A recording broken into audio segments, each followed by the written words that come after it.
नवरात्रों की ढेर सारी शुभकामनाएं। और अक्सर हमारे देश में माँ भगवती का पूजन होता है, देवी का पूजन होता है।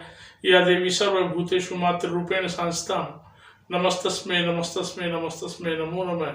या देवी सर्वभूतेषु लक्ष्मी रूपेण संस्थितां नमस्तस्मै नमस्तस्मै नमस्तस्मै नमो नमः। कि आज मुझे नवरात्रा की एक विशेष विधि का पता लगा। मैं एक महात्मा जी के साथ में बैठा था तो उन्होंने मुझे बताया कि बेटा, नवरात्रा का जो पाठ अनुष्ठान किया जाता है उसकी एक विशेष विधि मैं आपको बताता हूँ। तो मैंने कहा गुरुजी बताएं। बोले जी ऐसा है कि आप नवरात्रा में 9 दिन तक रोजाना पूजन करें, शाम के समय में हवन करें, वो चाहे 1 मिनट का हो बेशक, और मंत्र जाप जो भी करते हैं वो करें। लेकिन एक चीज़ का ध्यान रखें, भगवती की विशेष कृपा पाने के लिए पहला काम तो ये करना है कि आप पूजा में जब भी बैठें तो वो वस्त्र पहन कर बैठे जो सिले नहीं हो, क्योंकि सिले हुए वस्त्र कभी भी पूजा में पहन करके नहीं बैठने चाहिए, उन्होंने कहा मुझे। तो मैंने कहा गुरुजी सभी तो सिले हुए वस्त्र ही पहनते हैं, पैंट पजामा जो भी है। बोले नहीं, धोती को लपेट करके और बांध करके, मतलब शास्त्रोक्त विधान है पुरानी प्राचीन विधियों में कि कोई भी ईश आराधना आप करते हो तो आपको सिले हुए वस्त्र पहन करके नहीं बैठना चाहिए जिस पे टाँका लगा हो। धोती को आपने लपेट लिया और ओढ़ लिया, उस तरीके से बैठे।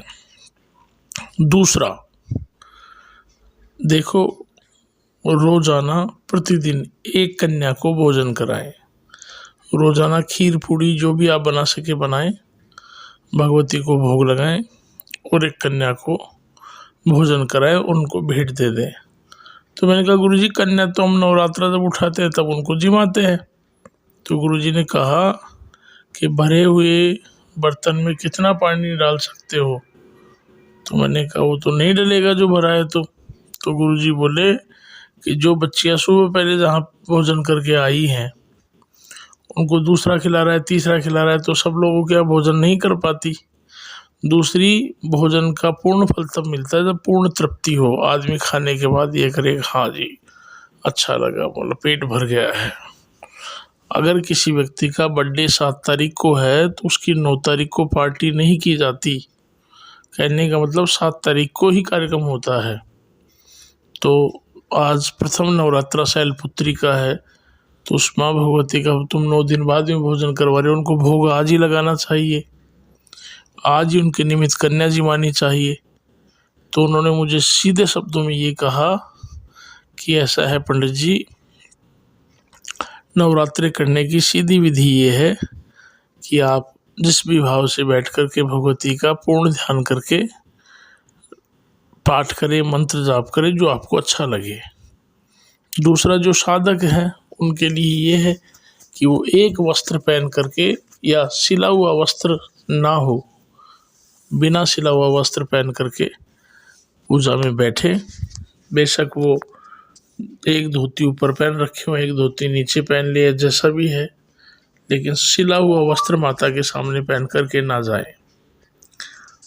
दूसरी बात, नित्य भोजन बना करके या प्रसाद बना करके माँ भगवती को भोग लगाए, अर्पण करें और एक कन्या को भोजन कराएं और उनको दक्षिणा दें।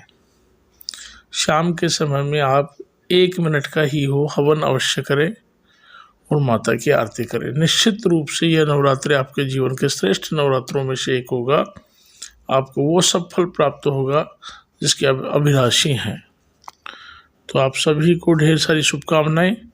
और ये अच्छा लगे या मेरा सुझाव ठीक लगे तो औरों को भी आप भेजें। समय समय पे मुझे जो जानकारी मिलती है मैं आप लोगों के बीच रखता हूँ। सादर प्रणाम, सादर नमस्कार।